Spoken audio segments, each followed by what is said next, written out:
Saygıdeğer distinguished heads of states and governments, distinguished Secretary General, I would like to salute you all on behalf of myself and my nation with my most heartfelt emotions.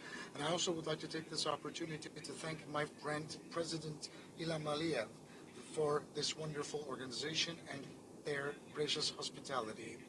I would like to congratulate you, my dear brother. And I also would like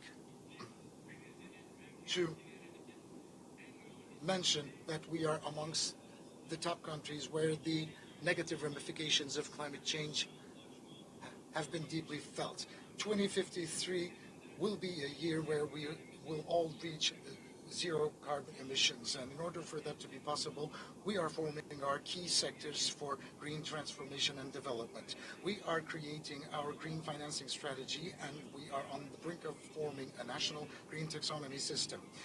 The cap and trade legislation will be offered for the ratification of the Assembly very soon. Before COP29, we have prepared our 2-year transparency report and the long-term climate strategy, which will be released in the final form.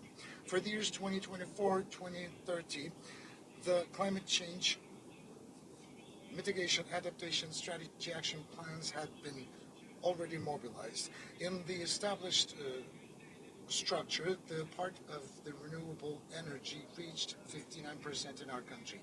And with this rate, we are ranking number 5 in Europe and first in the world. The net zero emission objectives for 2024 to 2030, we have the fundamental priorities such as energy efficiency, renewable energy, and nuclear energy. Today, we have a total capacity of 31,000 megawatts of wind power and 23,000 megawatts of solar power, which will reach 120,000 megawatts in the year 2030.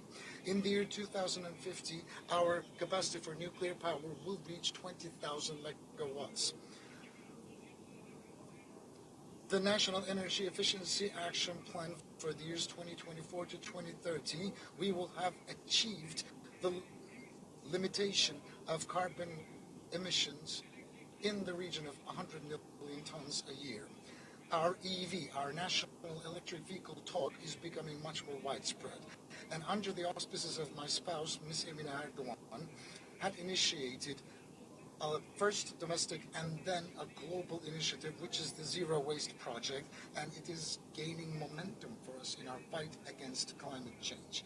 And thanks to these efforts, since the beginning of the project, we've managed to eliminate the emissions of 5.9 million tons of greenhouse gases. For the effective use of our water resources, we have launched a mobilization for water efficiency.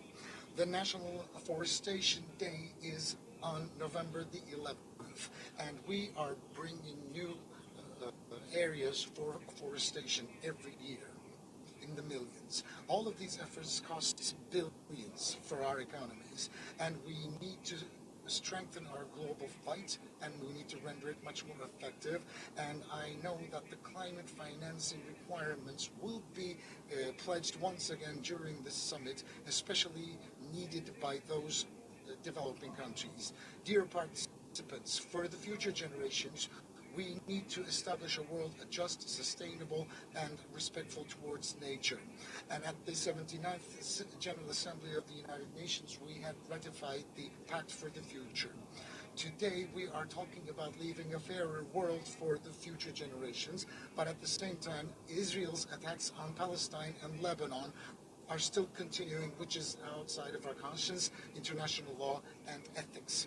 The existing government is unfortunately massacring children, women, and elderly, and they are causing a major disaster, natural disaster as well.